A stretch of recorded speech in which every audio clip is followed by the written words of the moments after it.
10 important error detection নিয়ে আমাদের আজকে ক্লাস। টোটাল আমরা আজকে 10খানা কিন্তু এররের কিন্তু আমরা চেক করে নেব সেন্টেন্সে কোথায় কি এরর আছে। ওকে, মন দিয়ে শুনি ক্লাসটা, দেখা যাক ক্লাসে কী কী আলোচনা করা হয়েছে। তো শুরু করি। প্রথমটা নাম্বার 1-এ কি লেখা হয়েছে দেখো। Shakespeare has written many plays as well as some poetries, no error. So এখানে প্রশ্নের সংখ্যা একটা, কিন্তু খুঁজতে হবে তোমাদেরকে 3টে পার্ট। আমি সেগুলোকে হাইলাইট করে দিয়েছি। কিন্তু এর মধ্যে ম্যাটারটা কী বলো তো তোমাদের, যে যদি না হয় তাহলে নো এরর অপশান আমাদের হাতে আছে। প্রশ্নটা এসেছে এসএসসি সিএইচএসএল, দেখো 10+2, তারপরে ডিও এলডিসি এক্সাম, এতে কিন্তু এসেছে প্রশ্নটা। তো সেরকম একটা ইম্পর্টেন্ট প্রশ্ন, আমরা 10টা প্রশ্নই আলোচনা করব। তো এটা কি এরর হবে, তোমরা কাজ করবে ভিডিওটা দেখার সময় পজ করে করে তোমরা কিন্তু দেখে নিতে পারো, কেমন? তাহলে প্রথমত আমাদের লেখার মধ্যে কোথায় ভুল আছে দেখার ক্ষেত্রে, আমরা যেহেতু নাউন নিয়ে আলোচনা করে বলা হয়েছে, নাউনের এরর আজকে, তো সেজন্য আমরা নাউনগুলোকে একটু যদি দেখে নিই, বা যদি নাও দেখি, শেক্সপিয়ার হ্যাজ রিটেন, এটা কোনো ভুল নেই যে শেক্সপিয়ার এখন বেঁচে নেই বলে তোমরা বলবে যে না স্যার এটা পাস্ট টেন্স হবে, তা তো নয়, হতেই পারে। মেনি প্লেস মিনস এখানে খেলা নয়, কিন্তু প্লে মিনস এখানে নাটকের কথা বলা হয়েছে। আর কি, অ্যাজ ওয়েল অ্যাজ সাম পোয়েট্রিজ। আচ্ছা, তোমাদের কাছে একটা ছোট্ট প্রশ্ন, পোয়েম শব্দের অর্থ কী? পোয়েম শব্দের অর্থ কবিতা। পোয়েমস মানে হচ্ছে কবিতা সকল। তাই যদি বলি আ কালেকশন অফ পোয়েমস, তখন কি হবে? কালেকটিভ নাউন হলে তখন কি হবে? তখন সেটা হয়ে যায় হচ্ছে পোয়েট্রি। তাহলে এখানে পোয়েট্রিজ এই শব্দের ব্যবহার করাটা উচিত হচ্ছে না। কেন? কাব্যগ্রন্থের মধ্যেই কিন্তু কবিতার সকলের অবস্থান। তাহলে আমাদেরকে এখানে লিখতে হবে some poems. Why? Because poetry is a collective noun. আর এক্ষেত্রে আমরা আইএস অর্থাৎ ওয়াইটাকে সরিয়ে আমরা প্লুরাল ফর্মের আমরা এটাকে ব্যবহার করব না। এখানে কি করব? পোয়েমস শব্দটিকে কিন্তু বসিয়ে, তাহলেই ঠিক হয়ে যাচ্ছিল বাক্যটা। অর্থাৎ আমাদের যদি সি অপশানটাকে আমরা দেখে নিই, তাহলে এখানেই কিন্তু ভুল কিন্তু আমরা পেয়ে যাচ্ছি, কেমন? চলো next. A 5-man inquiry committee was appointed to look into the matter. যদি এটাকে ফ্রেশ করে একবার পড়ে নিতে পারো তোমরা, আমি গ্যারান্টি দিচ্ছি তোমাদের চোখে কোথায় ভুল বেরিয়ে যাবে বলে দেবো। তোমরা আপাতত পজ করে নিজের উত্তর করবে, আমি তো বলছি ভুল হচ্ছে এই জায়গায়। এটা হচ্ছে 5 মেন আছে স্যার, ওয়াজ কেন হবে? এটা ওয়্যার হবে। কিন্তু ইন দ্যাট সেন্স এটা যদি করে দিই, তাহলে যদি ঠিক হয়ে যেত, তাহলে ক্লাসটা শেখার কী মূল্য হলো, তাই না? আমাদের তো এরকম ছোটো ছোটো ভুল আসেও স্যার, এটা তো নয় যে আসে না, পুলিশের পরীক্ষা তো আসার চান্স থাকে। তো এই ধরনের ভুল ত্রুটি তো স্যার আসতেই পারে। হ্যাঁ, কিন্তু আসতে পারতো যদি কবি না কাঁদতো। তো জিনিসটা শোনো, কি 5 মেন আছে, অর্থাৎ 5জন মানুষের কথা বলা হয়েছে। তাহলে স্যার জেনারেলি ওয়াজটা ওয়্যার হওয়ার কথা। যারা একটু এক্সপার্ট আছো তারাও পারবে, যারা প্রথম শিখছো তারাও এটা জানো। সো 5 মেন যে কথাটা বলা হয়েছে, 5জন মানুষের কথা বলা হয়েছে, এখানে একটা ডিফারেন্স আছে। দেখো মাঝখানে একটা হাইফেন এসে গেছে। এখন হাইফেন যুক্ত শব্দ যদি প্রয়োগ ঘটে যায় না, তখন সেটা প্লুরালে থাকে না। পয়েন্ট টু বি নোটেড, এটা তোমাদেরকে একটুখানি খাতায় লিখে ফেলতে হবে। হাইফেন যদি থেকে যায়, সেক্ষেত্রে প্রথমে নাম্বার 5 অ্যান্ড দেন পার্সনস, তোমার অবজেক্টগুলো হিসেবে তোমার এখানে উল্লেখ করা হয়েছে। মেনকে দাঁড় করানো হয়েছে, ম্যান থেকে মেন, তাহলে প্লুরাল হওয়া উচিত, 100 বার হওয়া উচিত ছিল, কিন্তু এটা হবে না, because it is a singular form. Because in between them, দুজনের মধ্যে কী বসেছে? একটা হাইফেন হয়ে রেখেছে। So hyphen noun is always in singular form. এইটাকে মাথায় রাখতে হবে, এইটাকে মাথায় রাখতে হবে। আর যেহেতু এটা সিঙ্গুলার হয়ে যাচ্ছে, তাহলে আগে পরে যে আমার ওয়াজটা ছিল ও তখন নাচতে শুরু করে দিয়েছে, because I am right, I am right. তার মানে কোন অপশানে ভুল পেলাম আমরা? অপশান এতে আমাদের আছে যেহেতু, তাহলে এখানে আমাকে কী করতে হবে? 5 মেনটাকে আলাদা করলে হবে না, হাইফেন ওয়ার্ড সবসময় সিঙ্গুলার থাকতে হবে। তাই সিঙ্গুলার থাকলে কি করব আমরা? A 5-man inquiry committee was appointed to look into the matter. So no error-এর দিকে যে দৃষ্টিপাত করতে বাধ্য হচ্ছি আমরা। ভুল যদি না থাকে ভাই, ভুল করব কি করে জোর করে, তাই না? তার মানে ওয়াজ যখন আছে কোনো ভুল নেই। কমিটিকে আমরা জানি আরও একটা ব্যাপার, কমিটি যদি থাকে তখন কি হয়ে যায়? কমিটি যদি থেকে যায় তখন কি হয়ে যায় গো? সেটা হয়ে যাচ্ছে অবশ্যই একটা কালেক্টিভ নাউন। তোমরা 5 মেনকে হাইফেনটা সরিয়ে দিতে পারো। আর কমিটিটা একবার নিয়োগ হয়েছে, সেখানে 5 জন থাকুক 10 জন থাকুক, সবারই নিয়োগপত্র সমান, সবার মোটোটা সমান। তার মানে মোটো সমান হওয়ার কারণে আমরা কিন্তু একে সিঙ্গুলার ধরবো, বিকজ কালেকটিভ নাউনকে যদি আমরা ঝাঁটা আকারে প্রকাশ করতে পারি, অর্থাৎ 1 2 3 4 5, এই 5 ভদ্রলোকেরই উদ্দেশ্য তো একটাই রে বাবা। সেই জন্য তাদের জন্য এই একটাই উদ্দেশ্য, মানে ওরা সিঙ্গুলার ফর্ম, তাই না? প্রত্যেকটা যুক্তি নিজের কাছ থেকে হারাবে না। কালেকটিভ নাউন যখন ভেঙে যায়, অর্থাৎ কমিটি যদি দুটো রায় দিত, তখন কি হতো? প্লুরাল হয়ে যেত, ডিভাইডেড হয়ে গেলে। পড়েছো তোমরা? ঠিক আছে, আচ্ছা। So next, number 3, the government must provide facilities for the upbringing of women. আমরা মনে রাখবে, আপব্রিং শব্দটা আমরা সাধারণত ইউজ করে থাকি যদি ছোটরা হয়ে থাকে। অ্যাকচুয়ালি আপব্রিঙ্গিংস বলে থাকি না? সবাই পড়েছো, সবাই জানো। এই ছোটো ছোটো জিনিসগুলো জানতে হবে আমাদের। তাহলে আপব্রিঙ্গিং কথাটা যখনই চলে আসবে, তখন আমাদেরকে কি করতে হবে বলো তো? উমেন না করে আমরা লিখতে পারি গার্লস, অথবা গার্ল, এটাও লেখা যায়। যদি তোমাদের মধ্যে কারো কারো জিনিয়াস ব্যাপারটা থেকে যায়, যারা আরেকটু বেটার কিছু ভাবছে, অপশান সিকে চেঞ্জ করা যেতে পারে। সেটা কি বলো তো? আপব্রিঙ্গিং শব্দটাকে সরিয়ে দাও তো ভাই, দেখি লিখবো আপলিফটিং, UPLIFTING, আপলিফটিং। ঠিক আছে, এটাকে একটুখানি লিখে নিতে পারো ওই জায়গায়, তাহলে কিন্তু হতে পারে। বাট আপব্রিঙ্গিং আর উইমেন একসাথে কিন্তু শব্দটি বসাবো না, কেমন? Next, number 4, the shifting task is almost done, only the furnitures have to be delivered. আমার মনে হয় 4-এর প্রশ্ন উত্তরটা তোমাদের, আমার এই যে বলেছি পজ করে করে তোমাদেরকে ক্লাসটা করতে, তো সেখানে মনে হয় সুবিধা হবে, তাই না? তো সেটা কি? আপব্রিঙ্গিং কথাটা যেমন আগের বারে চেঞ্জ করলাম, তেমনি এখানে কোনো চেঞ্জ করতে হবে না। বাচ্চা বাচ্চা ছেলেরা জানে কিছু কিছু নাউন আছে যাদেরকে আমরা প্লুরাল ফর্মে ইউজ করতে গিয়ে একটু ভাবতে হবে, বিকজ এদের হবে না, আমাদেরকে বানানের কায়দা কানুন করতে পারবো না। কি বলো তো? ফার্নিচার হবে। তোমরা পড়েছো, এটা নাউনের চ্যাপ্টারটা ভীষণ ইম্পর্টেন্ট। তোমরা যদি বইগুলোকে আমি বারবার বলি থরলি পড়বে।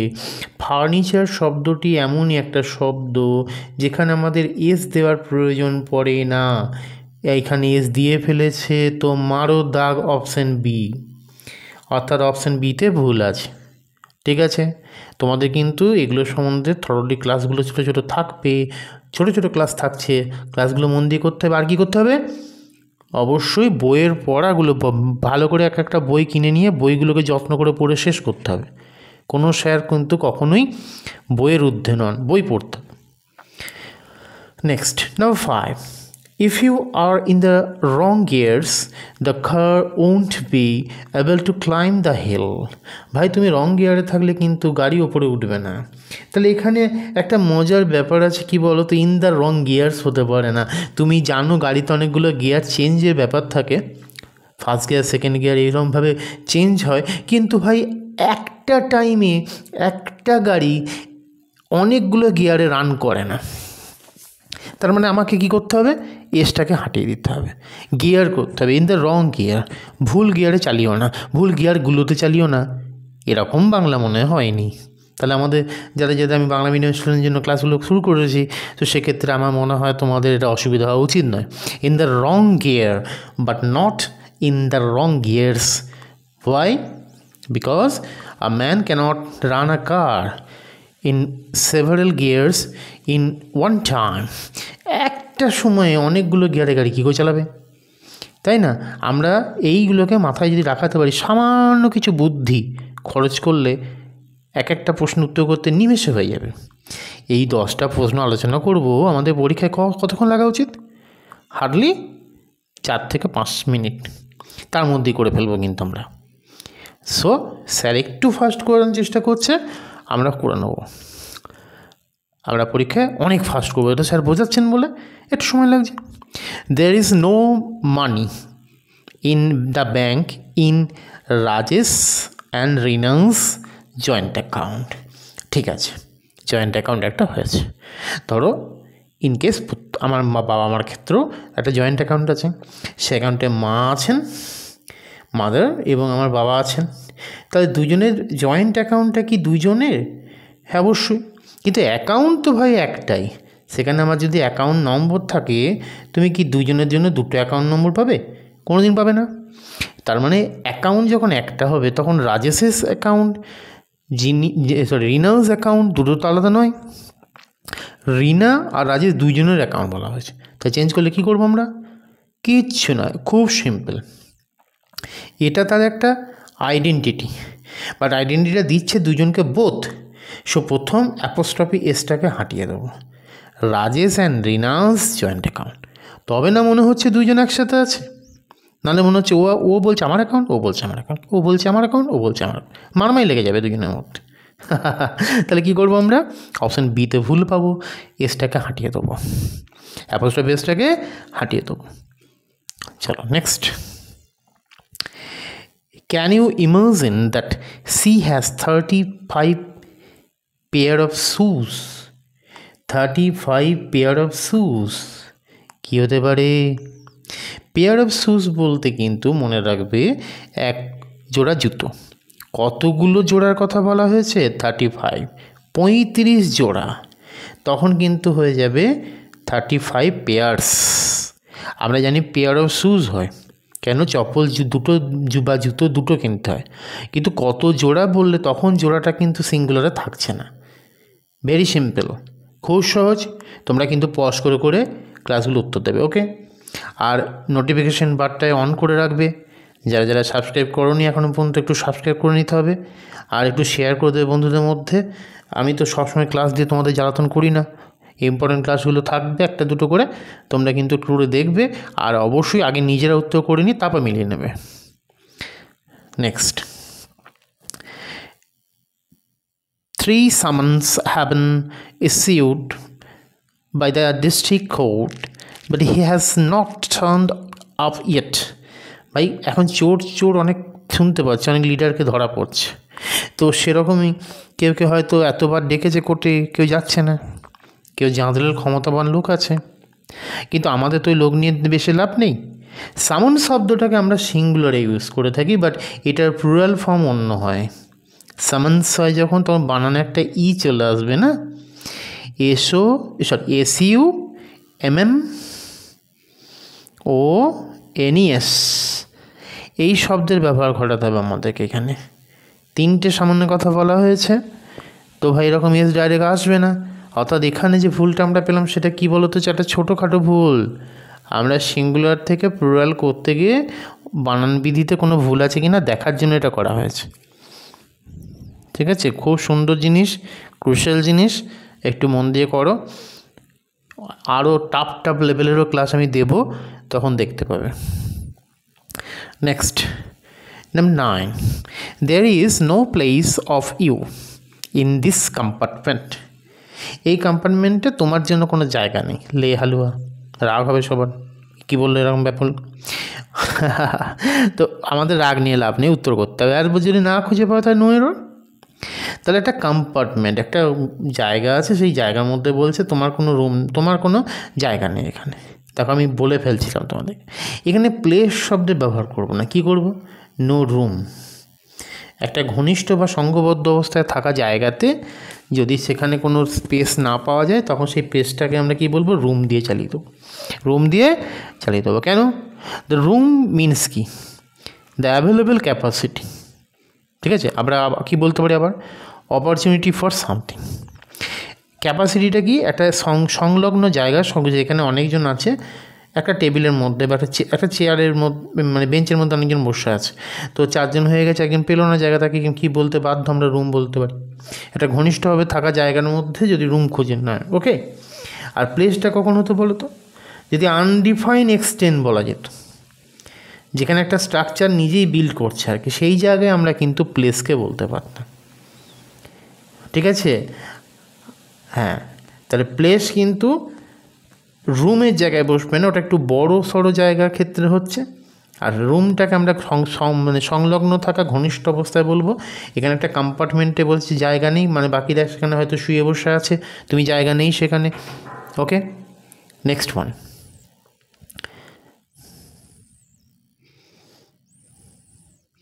last one. Last week's sharp hike in the wholesale price of beef is a strong indication for the mid cost to come.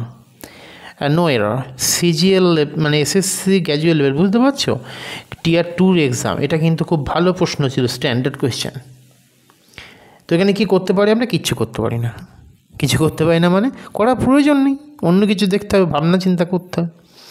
Last week's sharp hike in the wholesale price of beef is a strong indication for the higher meat cost হতে হবে। Cost শব্দের পরে একে আমরা change করতে পারি না S দিয়ে, meet cost to come, cost to come, এখানে এস দেওয়ার প্রয়োজন পড়ছে না। দামগুলো এরকম বিবেচনা হতে পারে না, দাম, তাই না? তো এখানে আমরা আজকের চ্যাপ্টারটা যেটা পড়লাম নাউনের, অতি সহজ জিনিস কী বলতো, শুধু সিঙ্গুলার প্লুরাল কিছু ছিল, কিছু জিনিসের আমরা দেখলাম যে আপব্রিঙ্গিং আর আপলিফটিং নিয়ে একটা ক্লাস হয়েছে আজকে। হাইফেন ওয়ার্ডের ব্যবহারের সম্বন্ধে একটু ডিসকাস করে দিচ্ছি, হাইফেনটা তুলে দাও, তারপরে দেখো বাক্যটা ঠিক হয়ে যেতে পারে, এরকমভাবে ব্যাখ্যা দিয়েছি আমি। কমিটি আছে যখন, সেটা সিঙ্গুলার হয়ে যাবে, কেন সিঙ্গুলার সেটা শিখলাম আমরা। পোয়েট্রি মিন্স পোয়েমস হতে পারে, এরকম আলোচনা করেছিলাম, যেখানে আমাদের পোয়েট্রিজ দেওয়ার দরকার নেই। এরকম ভিন্ন ভিন্ন ক্লাস আরও যদি চাই তো সাবস্ক্রাইব করতে হবে, শেয়ার করতে হবে, আর অবশ্যই কমেন্ট করে দেবে, স্যার আমার এই প্রশ্নটা আটকে গেছে। তোমরা প্রশ্নগুলো এখানে নিচেতে কিন্তু দিয়ে দিতে পারো কমেন্ট বক্সে, আমরা পরবর্তী ক্লাসে ওইগুলোকে নিয়ে আলোচনা করে দিতে পারি, তাই না? অনেক ছাত্রছাত্রী অনেক প্রশ্ন আটকাতেই পারে। তো কেমন লাগলো ক্লাস সেটুকু অন্তত জানিও। লাইক ফাইক না দিলে তো ভালো লাগছে না, একটু একটু লাইকগুলো দাও। চলো রাখি, প্রত্যেকে ভালো থেকো, টাটা।